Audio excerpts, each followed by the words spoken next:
Buenas tardes, esta es la clase 23 de la Escuela Dominical 2020 de la Iglesia Bautista de Aedo.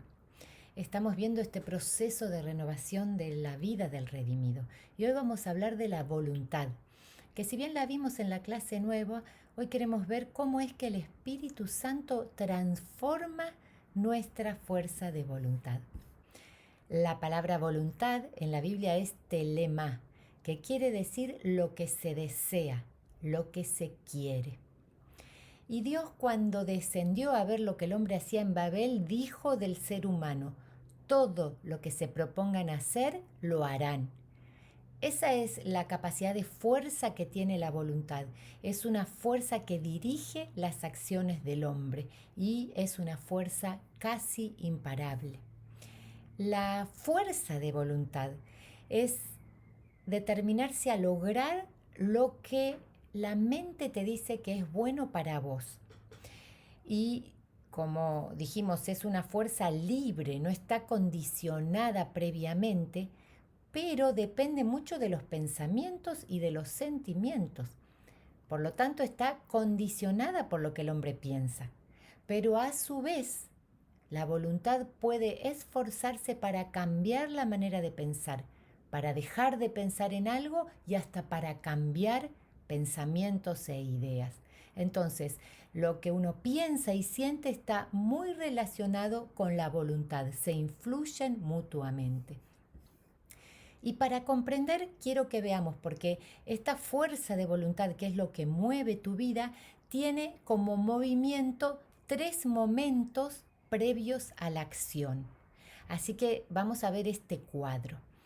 Y acá vemos que estos 3 momentos de la voluntad antes de actuar son los siguientes. Primero está el deseo, que es la inclinación hacia lo que la razón o los sentimientos le dicen a esa persona que es bueno. El deseo se identifica con el querer. El segundo momento es la deliberación y está a cargo de la razón. Entonces, en este momento se sopesan pensamientos y sentimientos, se delibera para luego llegar a la elección, que es el tercer movimiento. En cuanto a la elección, si es hacia el pasado, se identifica con rechazar o aceptar algo que sucedió. Y si es hacia el futuro, será una decisión a tomar. Y entonces, luego del deseo, la deliberación y la elección, viene la acción. Son acciones de la voluntad del hombre: el creer, el rechazar, el amar, el arrepentirse. Libertad y responsabilidad son 2 caras de la misma moneda. ¿Por qué? Porque como somos libres por no estar predeterminados, tenemos que responder por nuestras acciones. Por eso somos responsables, tenemos que responder. Adán y Eva eran libres y por eso el día que pecaron Dios les preguntó: ¿qué hicieron? Y dice la Biblia en Apocalipsis 20 que un día todos y cada uno de nosotros tendremos que responder a Dios por lo que hicimos mientras vivíamos en esta tierra. Ahora, ¿qué pasa con los redimidos? Acá vamos a ver otra vez el mismo cuadro anterior, pero ahora con la presencia del Espíritu Santo. El redimido ha decidido unirse a Cristo y es uno con el Espíritu Santo y por lo tanto está en proceso de cambiar su manera de pensar y de sentir. Y acá vemos una graduación de colores. ¿Por qué? Porque el Espíritu Santo, en unión a esa voluntad rendida del redimido, va santificando, va modificando el deseo, la deliberación y la acción del redimido. ¿Y cómo lo hace? El Espíritu Santo interviene en el deseo a través de producir en el redimido el querer obedecer a Dios. Interviene en la deliberación porque dice que Él nos guía a toda verdad, nos va a ayudar a deliberar con la verdad de Dios para poder elegir lo bueno. También interviene en la acción. Una vez que deliberamos y nos proponemos obedecer a Cristo, dice Efesios que Él me provee de la fuerza del Espíritu para actuar y poder hacer la voluntad de Dios. Lo que permanece libre es la elección. Dios no interviene en la elección. Él actúa, atrae, habla y pone en nosotros el sentir, pero la elección sigue siendo libre. Incluso Satanás no tiene permitido intervenir con la libre elección que Dios le dio al ser humano. Y en este proceso de transformación, en este proceso interactivo que el Espíritu Santo nos va modificando, podemos ver cambios graduales que suceden en estos procesos y los vamos a poner. En el primer momento, cuando uno recién se convierte, sigue actuando como actuaba antes de conocer a Cristo. Entonces, ¿cómo actúa el Espíritu Santo? En un momento te hace dar cuenta que hiciste algo malo y vos luego arrepentido pedís perdón de esa acción. Un segundo punto sería que vos, mientras estás haciendo algo malo, el Espíritu Santo te recuerda que tenés que hacer el bien. Y entonces hay una lucha de voluntades y vos, con la ayuda de Dios, cesás de esa acción mala. El tercer momento es que vos, mientras estás pensando en hacer algo malo, el Espíritu Santo te recuerda hacer el bien. Y ahí vuelve, hay una lucha de voluntades y te rendís a eso que el Espíritu Santo te está diciendo.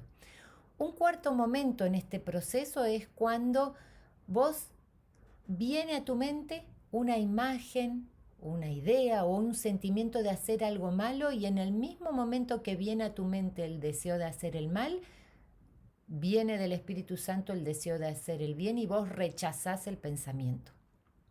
No llegás ni a deliberar hacer el mal. Lo cortás cuando empezás a pensar. El quinto momento es cuando vos deliberadamente te esforzás en mantener a Dios en tus pensamientos. Con una canción, un versículo, una oración, vos tenés la presencia de Dios continuamente en tu mente. Un sexto momento sería cuando vos, aparte de pensar en Dios, ya estás pensando en hacer bien a los que te rodean. Luego sigue que un día te encontrás haciendo buenas acciones a favor de los que te rodean. Luego un día deliberás y decís, no soy yo el que está actuando, sino que el Espíritu que vive en mí, Él está empezando a manifestar los frutos de su persona. El noveno momento sería cuando vos sos consciente y podés decir, ya no vivo yo, Cristo vive en mí. He aprendido a ceder mi voluntad de tal manera que hay un gran tiempo entre lo que yo delibero que quiero hacer y mi rendición a lo que el Espíritu Santo me pide. Y por último, el momento más alto de madurez espiritual sería que ya no tenés deseos de hacer el mal, sino que para hacer cosas malas tendrías que estar yendo contra tu propia voluntad, porque el Espíritu Santo ha modificado tu voluntad conforme a esa naturaleza de Cristo que Él imprime en nosotros por el nuevo nacimiento. Entonces, si vos te das cuenta, en este proceso se va acortando los tiempos entre el deseo y la acción, esa deliberación que primero empieza entre que hago lo bueno y lo malo, esa lucha de la que hablaba Pablo en Romanos, entre el hacer el bien y el querer hacer lo malo, se va fundiendo hasta que en un momento ya tu propio deseo es hacer lo bueno. Fuiste modificado, transformado conforme a la naturaleza del Espíritu Santo. Ahora necesitamos discernir, porque si bien la Biblia dice que Él pone en nosotros el querer y el hacer, no todos nuestros quereres son de Dios. Tenemos que discernir cuándo viene de nuestra naturaleza que está en proceso de transformación para no darle lugar o cuando ese querer viene de Dios y entonces rendirnos. Ahora, dijimos que la voluntad es una fuerza que mueve nuestras vidas. A veces nos damos cuenta que perdemos la fuerza de voluntad, que se debilita las ganas de hacer lo bueno. ¿Y por qué puede pasar esto? Y puede pasar porque Quizá estamos intentando vivir la vida de fe con nuestras propias fuerzas. Quizá podemos perderla porque no queremos rendir totalmente nuestra vida a Cristo. Quizás perdemos las fuerzas o las ganas de hacer el bien porque nos comparamos con otros hermanos en la fe que están en un nivel más alto y entonces nos desanimamos y tenemos ganas de abandonar. O quizás estamos queriendo mal. Quizás el deseo original no es la voluntad de Dios y por eso percibimos en nosotros un desgano de continuar en esa acción. ¿Y cuál es la respuesta? Volver a la fe. Dice la Biblia, de la misma manera que recibimos a Cristo, que es por la fe, de la misma manera tenemos que vivir. Y esa fe es un regalo de Dios, tenemos que darle lugar. Miren qué interesante lo que dice Hebreos 10. Ahí dice el que escribió el libro que el propósito de Dios para el hombre siempre fue el mismo, que el hombre haga su voluntad. Por eso dice, basta, no quiero más sacrificios, yo quiero un hombre que haga la voluntad de Dios. Y para eso vino Cristo. Ahí dice, yo vine a hacer la voluntad de Dios. Y dice así, en esa voluntad perfecta que Cristo vivió en la tierra, esa es la ofrenda que Él presentó a nuestro favor. Y en esa voluntad perfecta nos justificó a los redimidos, que vamos siendo santificados una vez que nos unimos a Dios en ese proceso gradual de santificación. Ese es el cumplimiento de la promesa que Dios le hizo a Jeremías, de que un día iba a imprimir su ley en la voluntad y en la mente del redimido. Dios dijo, yo voy a volver a ser Dios y ellos volverán a ser mi pueblo. Ahora Juan nos aclaró que el pueblo de Dios no quiso incorporar a Jesús, no quiso comer y beber de Cristo, pero dice Juan, mas a todos los que sí recibieron a Cristo, a todos los que sí quisimos incorporar a Cristo a nuestras vidas, a ellos se les dio el poder de ser hijos de Dios, no de hacer algo, sino de ser, porque esa es la meta de la redención, transformarnos para ser como era Jesús, modificar el deseo, la deliberación, el pensamiento, los sentimientos y luego, en consecuencia, nuestras acciones. Y en esta etapa de progresión, de santificación de la voluntad, hay 4 movimientos hacia la madurez total. Recuerden que ser espiritual significa que el espíritu tiene preeminencia sobre el alma, que son los pensamientos y las emociones, y sobre el cuerpo, que son todas las sensaciones físicas que tenemos. El espiritual permite que el espíritu gobierne y dirija todo su ser. Y estos 4 momentos que los vamos a nombrar para que vos te identifiques, para que te animes, que vas avanzando y para que sepamos cuál es el camino, cuál es el modelo original que Dios estableció en Cristo Jesús. En el primer momento es la entrega. En ese momento uno quiere hacer la voluntad de Dios. Sin embargo, todavía se percibe la voluntad de Dios como algo que está fuera de uno. Entonces el redimido está dispuesto a hacer la voluntad de Dios y le pide al Espíritu Santo que le ayude a obedecer. Todavía mira el pecado como un fruto deleitoso que no se lo dejan tocar, pero se esfuerza en no pecar y al igual que la parábola que contó Jesús, a veces dice no quiero, pero luego se arrepiente y obedece a Dios. La oración en esta etapa primera de entrega es, Señor, bendecí lo que voy a hacer. La segunda etapa es la rendición. Hay una entrega voluntaria y total al gobierno del Espíritu Santo. Y el redimido recuerda ese día cuando decidió entregarse por completo y recibir esa llenura, ese sumergirse en el Espíritu Santo para ser guiado por Él. En este momento el redimido ya se dio cuenta que el pecado es un fruto venenoso y no lo quiere en su vida. Y aunque hay cosas que no entiende, obedece porque ama a Dios más que a su propia vida y quiere agradarle. Y aunque a veces le suceden cosas que no comprende, sabe que a los redimidos todo le va a ayudar a bien porque Dios sigue siendo Dios. La oración en esta etapa es: Dios mío, que se haga tu voluntad. El proceso de maduración espiritual sigue y viene un tercer momento que es el contentamiento. En este momento el redimido deja de ser el centro de lo que le gusta o no le gusta, sino que vive centrado en Dios. Ha adquirido una visión de eternidad y más allá de la rendición voluntaria viene el contentamiento. Busca identificarse completamente con la voluntad de Dios y brota de su ser interior gratitud y gozo como una constante, como un resultado de haber transformado su manera de pensar y de sentir. Está seguro de la bondad y de la fidelidad de Dios, de la soberanía y el gobierno continuo de Dios en todas las cosas. Y la oración es: Señor, digno eres de ser adorado, porque tú gobiernas todas las cosas. Confío en ti. El redimido aprendió a contentarse, cualquiera sea su situación. Y la última etapa es la de la participación.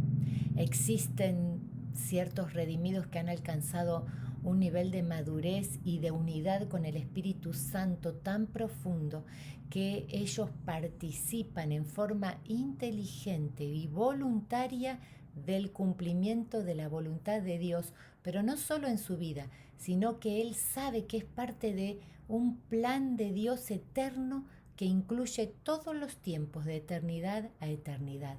Y sabe que tiene un papel en este mundo, que vino de Dios, a Dios va, y que Él está en la tierra para expresar la gloria de Dios y para extender su gobierno. Ya no se inquieta por nada, ama como ama a Dios. Su pequeña fuerza de voluntad ya no está impulsada por Él, sino que recibe energía, poder del Espíritu Santo, que es quien lo impulsa. Tiene el mismo sentir que tenía Cristo Jesús. Su oración es: ya no vivo yo, sino que Cristo vive en mí. Quiere extender su gobierno y expresar su gloria. Esto es la madurez espiritual. Esto es nadar en el río de Dios. Esto es estar cerca de la meta en la carrera de la fe. Es ese árbol, ese olivo verde con raíces profundas en el río de Dios y que da mucho fruto. Es estar convencido de ser el amado de Dios, de haber sido elegido, diseñado, creado y enviado a este mundo con el propósito de exaltar a Cristo, de expresar su gloria y de extender su reino. Es darse cuenta de que somos luz y tenemos que alumbrar, manifestar la vida de Cristo. Y aunque estamos lejos de alcanzar ese estado espiritual, vamos camino. Y quería terminar con esta reflexión. La Biblia dice que la voluntad de Dios es agradable y perfecta, solo que al principio todavía no lo sabemos. Pero cuando empezamos a incorporar la verdad, a esforzarnos en mantener la verdad y la palabra de Dios en nuestra mente y somos transformados, empezamos a identificarnos con Cristo. Esa dulce presencia de Jesús nos lleva a amarle tanto que nos rendimos voluntariamente a ese gran amor. Y en ese amor nuestras voluntades se hacen una y entonces decimos como el salmista: hacer tu voluntad, oh Dios, me agrada, porque tu verdad está en medio de mi corazón. En ese momento es cuando nuestros pensamientos, nuestros deseos, deliberaciones y decisiones ya tienen la forma de Cristo. Avancemos en este camino. Mantengamos a Dios como una presencia constante en nuestra mente y meditemos en esto esta semana. Que el Señor te bendiga mucho.